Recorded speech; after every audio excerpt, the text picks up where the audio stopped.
2, 1. Hi, I'm Sabrina Tran. I'm Alice Wynn. And I'm Nicole Wynn. And we're Team P to the third power. We're here from the University of Houston in the MIS 4478 class to talk to you more about GIlder's Law. Let's get started.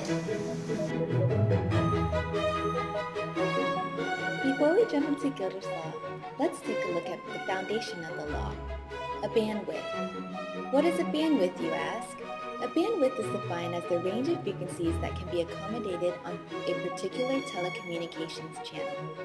Let's take a look at this resource about what they have to say about bandwidths today. I'm trying to go onto your iPad, Claudia Cowan, and see nothing.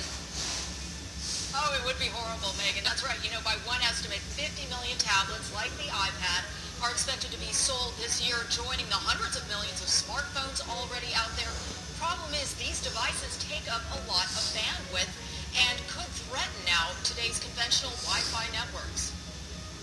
Tablets and smartphones designed to ease communication can cause the wireless equivalent of a traffic jam.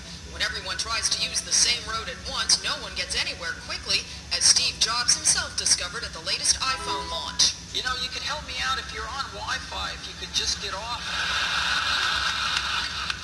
I'd appreciate it. We're having a little problem here. I don't know what's wrong with our networks. Technology analyst Larry Magid does. We have all these technology companies pushing wireless gadgets. We need to have an infrastructure that supports the use of those gadgets. Otherwise, they're expensive paperweights. Tablets made by Apple, Motorola, Samsung, and others use a lot of bandwidth, which is limited, and rely on internet access points at home, hotels, restaurants, and schools.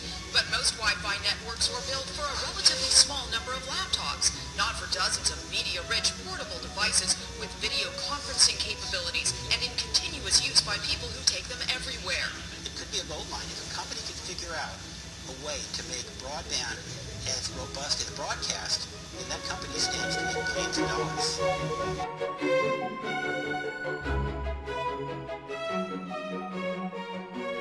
Let's take a look at how bandwidths are being used today. Bandwidths are used for web browsing. The perfect example for this would be Google Plus and Facebook. As of December 2011, Google Plus has currently 62 million members and are on track to 400 million by the end of 2012. Facebook, on the other hand, currently has 800 million, and this number is constantly growing. Why are so many people online? Because of loads of bandwidth. Also, bandwidth is used for game and game servers. Any online gamer can say that without the right bandwidth, latency can be a major factor as to why their gaming experience is not up to par. There would be no World of Warcraft or Call of Duty for all those gamers out there. Bandwidth can also be used for streaming media. A perfect example would be YouTube and Netflix.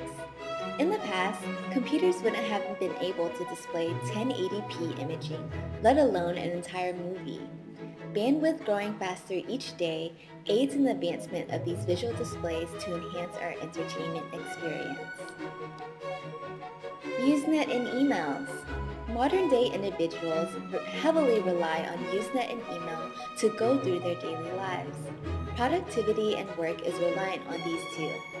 Bandwidth has definitely played a heavy role these past few years to receive emails promptly.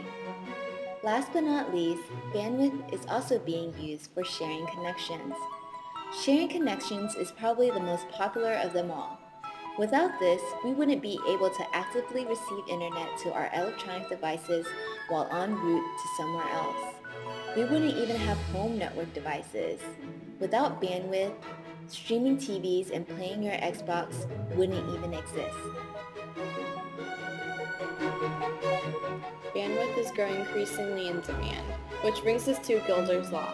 According to George GIlder, bandwidth grows at least 3 times faster than computer power, and network communication power doubles every 6 months. In other words, it's saying that raw communication capability is improving faster than the computer power is increasing.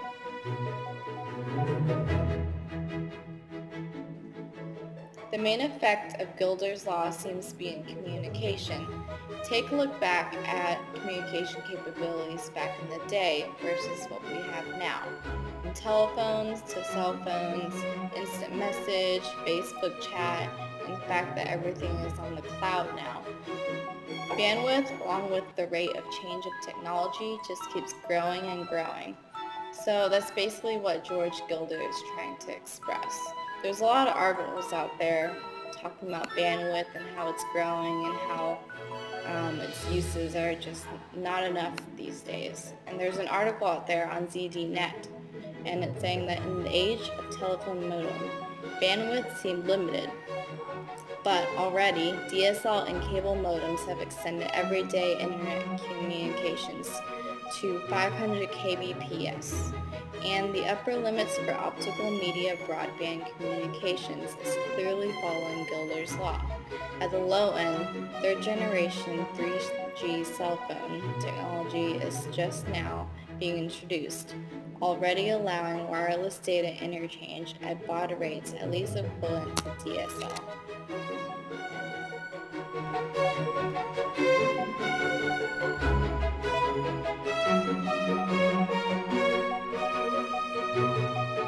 To compare Gilder's law and Moore's law.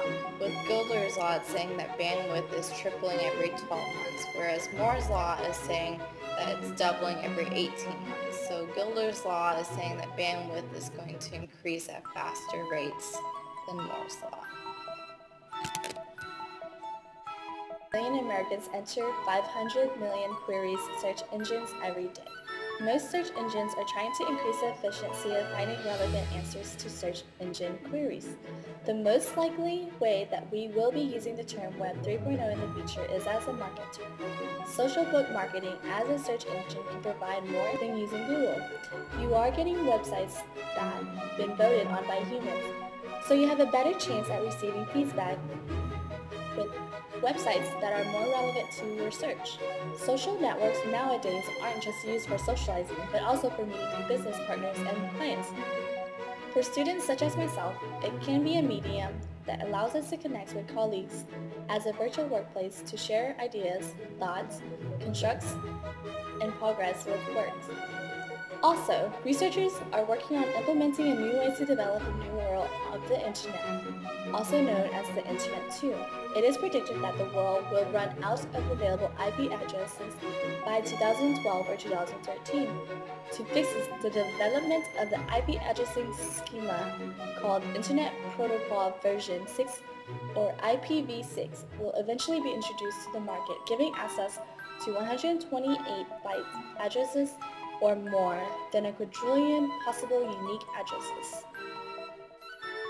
So this concludes our presentation. Thank you for watching. I hope you learned a lot about Gilder's law. Thank you. Goodbye.